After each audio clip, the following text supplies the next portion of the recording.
जिन सवालों पर जवाब मांगा जा रहा है ना, वो सवाल सवालों पर जवाब की बजाय बाकी और दूसरा सर बहुत हो गया। अब तो ये सीढ़ी घिस गई है, अब ये सीढ़ी घिस गई है सर। लेकिन जो आरोप आप पर कम से कम लग रहे हैं उन पर तो जवाब देंगे कि नहीं देंगे?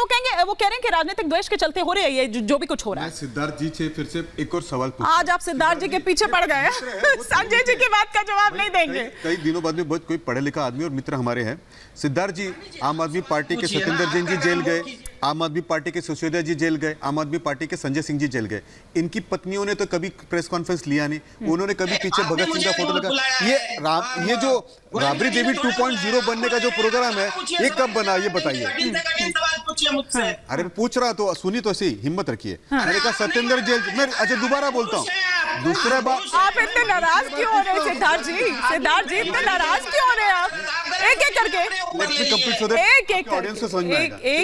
सिद्धार्थ भाई प्लीज थोड़ा सा, आप सिविलाइज है सर, आप मेरे से सीनियर है। एक मिनट ये बताइए, सत्येंद्र जैन जी की पत्नी कभी प्रेस कॉन्फ्रेंस नहीं लेती है, सिसोदिया जी की पत्नी कभी नहीं लेती है, संजय सिंह जी की नहीं लेती है। ये राबड़ी देवी 2.0 बनने का प्रोग्राम कब चालू हुआ ये बता दीजिए सर, बस इतना। आप मुझसे सीनियर हैं, मैं सीनियर नहीं दिखता हूं किसी भी कहीं भी। देखिए यहाँ हम सीनियर जूनियर की बात नहीं कर रहे हैं, मुद्दे पर रहते हैं। ये सीनियरिटी और आप थोड़ा होशो हवास में बात किया कीजिए सर। आप 55 साल के बुजुर्ग हैं, मैं 30 साल का लड़का हूं, दुनिया देख। देखिए सुनिए, ना तो हम यहाँ किसी की उम्र सर प्लीज मुद्दे पर रहते हैं। आप भी प्लीज, आप भी विनीत जी इस तरह की टीका टिप्पणी नहीं करिए ना। आप उनको प्रमोट कर रहे हैं इस तरह की बात करके। प्रोग्राम कब आया? आप प्रमोट कर रहे हैं किसी की उम्र का। कभी लिया ना, कभी सिसोदिया जी की पत्नी ने लिया प्रेस कॉन्फ्रेंस, ना संजय जैन जी की लिया। और जैसे ही आतिशी जी ने कंपटीशन चालू किया तो आतिशी जी को और भारद्वाज साहब को तो ठीक है ना, वो अपने पति के साथ खड़ी हुई नजर आ रही है, उसमें दिक्कत क्या है? वो पत्नी है उनकी, वो अपनी पत्नी होने का फर्ज निभा रही है। विनीत जी वो अपनी पत्नी होने का फर्ज निभा रही है। किसने कहा? कल संजय सिंह की पत्नी भी वहां पर थी। क्या बात कर रहे हैं आप? बिल्कुल मैं यही कहना चाह रहा हूं। संजय सिंह अरे प्रेस कॉन्फ्रेंस नहीं रहे, उस मंच पर मौजूद थी वहां पर, उस मंच पर मौजूद थी वहां पर। यदि आपका मकसद सिर्फ आम आदमी पार्टी के ऊपर आरोप लगाना है। मेरा आरोप नहीं, मैं मेरी जिज्ञासा का समाधान है ना सिद्धार्थ जी से। अच्छा आप लोग सुनने की क्षमता क्यों खो दी है? एक बार सुन लीजिए, एक बार सुन तो लीजिए। हाँ सुनने, मैं कह रहा हूं कि कल के मंच पे जैसे हिमानी जी ने बताया, अनीता सिंह जी भी वहां पे थी। मनीष सिसोदिया जी की पत्नी के बारे में सभी लोग जानते हैं कि उनका सेहत ठीक नहीं है। और जहां तक सुनीता केजरीवाल जी की बात है, यदि उनके अंदर टैलेंट है, एक बात याद रखिएगा, आप लोग गुमराह करते हैं। कोई भी व्यक्ति को नेता जनता बनाती है।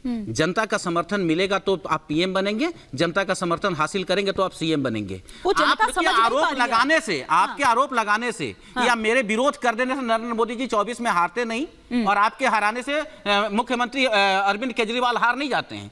मैं कहता हूं जनता के हाथ में यह ताकत है।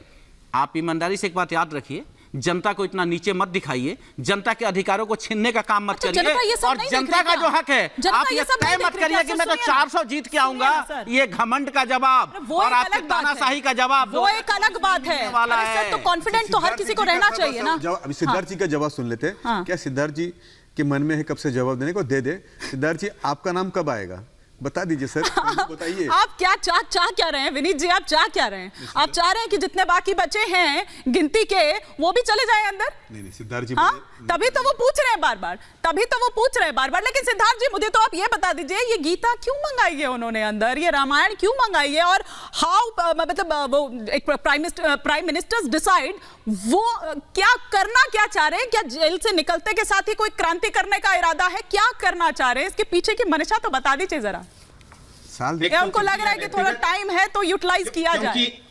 क्योंकि ये व्यक्तिगत सवाल है, तो व्यक्तिगत सवाल है, जवाब दे देता हूं। लोगों को नहीं पता है, लेकिन अरविंद केजरीवाल जी अपने घर में प्याज लहसुन भी नहीं खाते हैं। उनके खाने की अपने तरीके हैं और वो रोज सुबह योगाभ्यास भी करते हैं। साल में सब लोगों को पता है विपश्यना में जाते हैं। विपश्यना में जो जाता है वो 15 दिन के लिए बिल्कुल एकांतवास में रहता है, तो वो हनुमान चालीसा भी जानते हैं। तो भारत में गीता और रामायण के बारे में उनकी आस्था है। उनकी माताजी के समय से ही उन्होंने वो सीखा हुआ है। और जहां तक प्राइम मिनिस्टर डिसाइड्स की बात है, तो आप सबको पता है कि अरविंद केजरीवाल आईआईटीएन है, तो कुछ ना कुछ धार्मिक ग्रंथ के अलावा सामाजिक बातें भी पढ़ना चाहेंगे, तो इसमें गलत क्या है? और दूसरी बात ये जो भाजपा वाले ना कर रहे हैं, कुछ नैतिकता की बात कर रहे हैं कि वो मुख्यमंत्री कैसे रहेंगे, चलाएंगे कैसे। तो हुआ ये था कि कुछ दिन पहले संयुक्त राष्ट्र संघ ने कुछ बोल दिया था भारत के बारे में, एक मिनट। तो मुझे भी बहुत बुरा लगा था।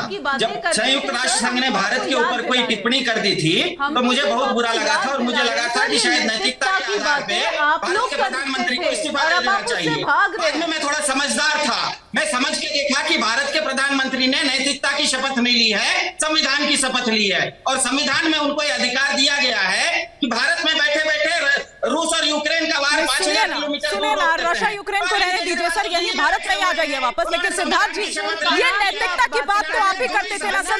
सुनिए ना सिद्धार्थ जी, इतना गुस्साइए मत। सिद्धार्थ जी इतना गुस्साइए मत। लेकिन ये नैतिकता, एक सेकंड नीति जी आ रही है, ये नैतिकता की बात और अलग तरह की राजनीति करने की बात तो आप ही कहकर आए थे ना सर। और उसी भ्रष्टाचार के खिलाफ वो इंडिया अगेंस्ट करप्शन, वो आंदोलन, वो तमाम बातें, वो जो आपने रामलीला मैदान से हुंकार भरी थी, और अभी तो आपको बाकियों का सहयोग मिल रहा है। ये सहयोग भी चुनाव तक ही है सर। जब उसके बाद ये सहयोग नहीं मिलेगा, जब सब छिटक जाएंगे, तब आप क्या करेंगे? अभी तो आप सोच रहे हैं कि इसको भुना लेंगे, उसके बाद क्या करेंगे? अब कितना भुना पाएंगे ये देखना होगा कि दिल्ली की जनता भी तो देख रही है ना। जवाब दे दूं? बिल्कुल जवाब दीजिए, फिर मैं नीति जी का रुख करूंगी। ये रिपब्लिक चैनल को भी ये सोच लेना चाहिए कि कल दिल्ली में 60% भारत की जनता वहां पर आई हुई थी, तो आपके भी जो दर्शक हैं उसमें 60% ऐसे हैं जो भाजपा को वोट नहीं डालते हैं। कल क्या स्पष्ट हो गया? कल ये स्पष्ट हो गया कि सम्राट नग्न है। कश्मीर से कन्याकुमारी और महाराष्ट्र से बंगाल तक 60% भारत ने भाजपा को हताश, निरंकुश घोषित कर दिया है। अब ये भाजपा के अत्याचार बनाम भारत का व्यवस्था सुधार है। कल के ही रामलीला मैदान में भारत के रचनात्मक एजेंडा का भी ऐलान हो गया कि सार्वत्रिक शिक्षा होगी। कौन सा रचनात्मक एजेंडा? एक एजेंडे पे तो आ नहीं पाए आप। एक एजेंडे पे तो आ नहीं पाए सिद्धार्थ जी, आप लोग एक एजेंडे पर आ नहीं पाए। आप जिनके लिए लड़ाई लड़ रहे हैं, आज आप जिनके लिए आए हैं सर, जिनकी बात रखने के लिए आए हैं, उनकी फोटो तक नहीं बचा पाते हैं आप उस मंच पर। आप उनकी फोटो तक नहीं बचा पाते हैं मंच पर, क्योंकि बाकी सहयोगियों को आपके आपत्ति होने लगती है उनकी फोटो वहां पर होने पर, क्योंकि उनको ये लगता है कि नहीं, ये तो इंडिया ब्लॉक का मंच है, इसको आम आदमी पार्टी कहीं इसका क्रेडिट ना ले जाए।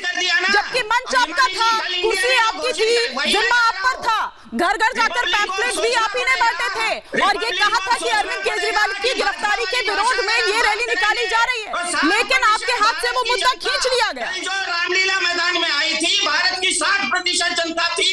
रिपब्लिक चैनल के भी 60% दर्शक वही है। आप भाजपा कुछ भी सवाल करे, आपका सवाल आप बता दीजिए क्या एजेंडा था आप लोगों का? मुझे आरोपी एक एजेंडा जो आप लोगों ने कल डिसाइड किया वो बता दीजिए।